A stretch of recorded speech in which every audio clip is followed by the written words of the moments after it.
I am Reed, I am 27, just an average dude. I've made tons of money mistakes in my 20s, and now I want to share everything I've learned to help you take control of your finances and your life. So earlier this week, I was just sitting on my couch scrolling through Twitter, and I see this post from David Patterson. He said the top AI model is now smarter than 85% of humans. By the end of 2026, it will be smarter than 99.9% of humans, and you think you will still have a job. And then Elon Musk replies to it and just says roughly correct. And I gotta be honest with you guys, that hit me in a weird way. Not because I was scared, but because I remember being 22 years old, making minimum wage at a retail job, thinking I had my whole life figured out. And now I watch CEOs of major companies openly telling their employees that AI is coming for their roles, and I can't help but think about how differently I view this whole situation now compared to how I would have viewed it back then. Let me break this down a bit. So Fiverr CEO Micah Kaufman sent out an email to his team last month, and it had 3 unpleasant truths in it. AI is coming for your job and his job and every job. Easy tasks will no longer exist. Hard tasks will become the new easy, and impossible tasks will become hard.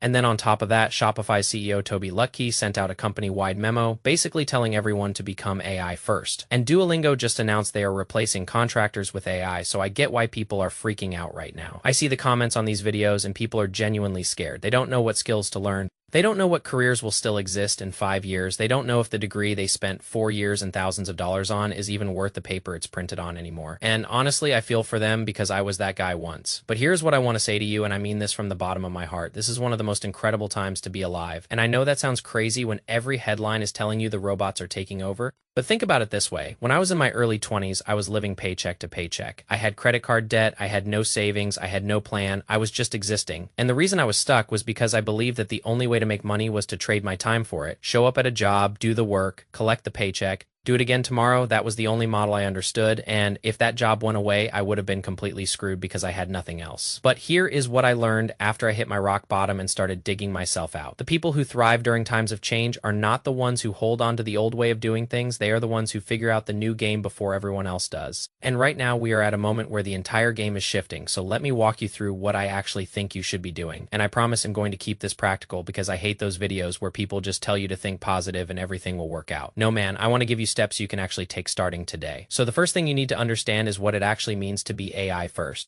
And I think the best way to explain this is to look at the 3 types of people using AI right now. The first type tried ChatGPT once a couple years ago. They asked it something simple. Maybe they had it write a poem or explain a concept and they thought, okay, this is cool, but it's not really that useful. And then they never touched it again. The second type uses AI tools for basic stuff. Searches, summaries, simple tasks that would take maybe 10 extra seconds to do manually. They use it, but they don't really think about it. It's like using a calculator to add 2 numbers, convenient but not game-changing. And then there is the third type. And this is where things get interesting. This is the person who has used it enough to understand something really important. The output of AI is only as good as your skill and your imagination. Most people think AI is just typing questions into a box, but that's not how it works at all. If you give an AI extremely specific instructions on what to do, if you guide it with the knowledge and context you already have, it becomes something completely different. It becomes an extension of your own thinking. Let me give you a real example from my own life. A few months ago, I wanted to create a landing page for a digital product. Now, I know some people can just sit down and write great copy from scratch. I am not one of those people. I have tried, and my early attempts were honestly pretty bad, so instead of giving up or spending months learning copywriting from scratch, I did something different. I went to Gemini 2.5 Pro and I said, research the book Breakthrough Advertising and give me an extremely detailed guide on how to write persuasive copywriting. And it gave me an incredible step-by-step guide, every principle.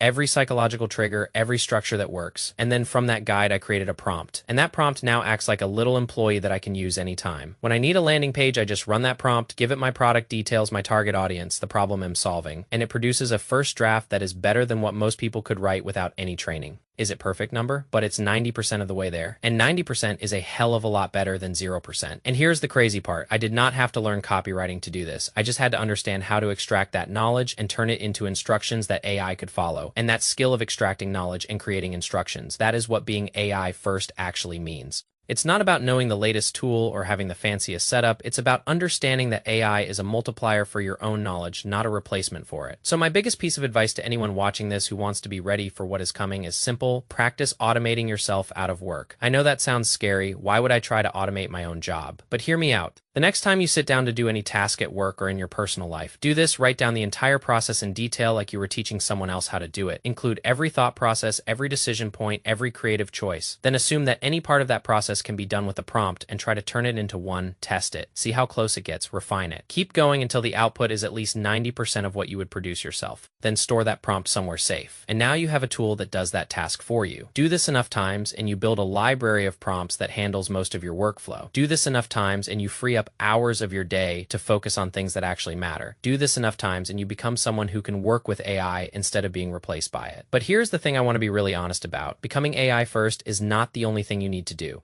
And this is where a lot of advice on the internet falls short. They tell you to learn AI skills, they tell you to learn to code, they tell you to future-proof your career, but they don't tell you the hard truth. You are probably going to have to change your life. And that is actually a very good thing. Now I want to pause here because I know there are people watching this who are in tough situations. Maybe you have kids to feed, maybe you are working 2 jobs, maybe you are barely keeping your head above water. And if that is you, I am not going to sit here and pretend I understand exactly what you are going through. I am just a 27-year-old guy who likes to go on walks and write and eat dinner out. I don't have that kind of pressure on my shoulders yet. So this next part is mostly for the people who do have some breathing room, people who have at least a few hours to spare each week, people who are somewhat financially stable and generally have a comfortable life. Because if you fall into that category and you are still complaining about AI taking your job, I have to be real with you. What exactly is the issue? I know that sounds harsh, but hear me out. The average 9-to-5 job is not that great. I am not talking about the tiny percentage of people who have dream jobs at Google with nap pods and free meals. I am talking about the vast majority of jobs that involve showing up, doing the same tasks over and over, and going home feeling like you did not really accomplish anything meaningful. We have collectively hated jobs for decades now. People have been complaining about the rat race since before I was born, and now that technology is finally solving that problem for us, people are mad about it. Think about that for a second. One of the most painful problems in your life, spending a third of your waking hours doing work that doesn't fulfill you, is being solved, and you are upset. You don't want to let go of a system that was never designed to make you happy in the first place. I remember what it felt like working those jobs. I worked retail, I worked food service, I did the whole grind and hate it thing, and I can tell you right now that if someone had come to me back then and said, hey, you can leave this job and build something of your own using these new tools, I would have been scared too. Because leaving a job is scary even when the job sucks. There's comfort in the familiar. There is comfort in knowing exactly what your paycheck will be every 2 weeks, but comfort is not the same as happiness, and it is definitely not the same as growth. So here is what I believe. What is left after AI takes the repetitive work is mastery and meaning. You have a few years before things really shift, and in that time you have a choice. You can either wait for it to happen to you, or you can start building something. Now, and when I say building, I don't mean you need to start some huge company. I mean you need to start creating a body of work that is impossible to ignore. You pick something you deeply care about, you study it, you master it, and then you shamelessly share what you know and what you are learning in public. And here is the beautiful part. With AI, you can handle all the boring stuff that used to stop people from doing this. You can use AI for the marketing, the sales support, the design, the research, all the things that a one-person business needs to survive, but that most creators hate doing. And that frees you up to focus on the actual craft, the thing that makes you unique, the thing that only you can bring to the world, because at the end of the day, attention is the only real differentiator. As the internet gets filled with more and more AI-generated content, people will crave authenticity more than ever. They will trust real humans who share real experiences. And if you can use AI to handle the back end while you focus on building that trust, you become unstoppable. I remember when I first started sharing my journey online, I was terrified. I thought, who was going to listen to a 25-year-old guy who used to be broke and bad with money? But I started anyway. I shared my mistakes, I shared what I was learning, and slowly people started paying attention. And now I get messages from people who say my content helped them pay off debt or start saving or finally take their finances seriously. That means way more to me than any paycheck I ever got from a job. And the thing is, you do not need millions of followers to make this work. You need about 1,000 true fans. If just 1,000 people value what you do enough to support you with their time or their money, that is enough to build a real income. $5,000 a month is life-changing for most people, and that could be 3 clients paying you $2,000 each, or 500 newsletter subscribers paying $10 a month, or a combination of products and services that add up to a comfortable living. On an internet with billions of people, finding 1,000 who resonate with your message is absolutely doable. So here's my challenge to you. Stop panicking about AI and start using it. Your job might not be safe, but your ability to learn and adapt and build is the only safety net you will ever need. And the best time to start building that net was 5 years ago. The second best time is right now. I have been where you are. I was broke and lost and scared about the future, and I turned it around not by being smarter than anyone else, but by being willing to try new things and stick with them. You can do the same thing. Use AI to do the work you hate, so you can focus on the work you love, build something that is yours, share it with the world, and stop treating your job like it is the only option you have. Peace.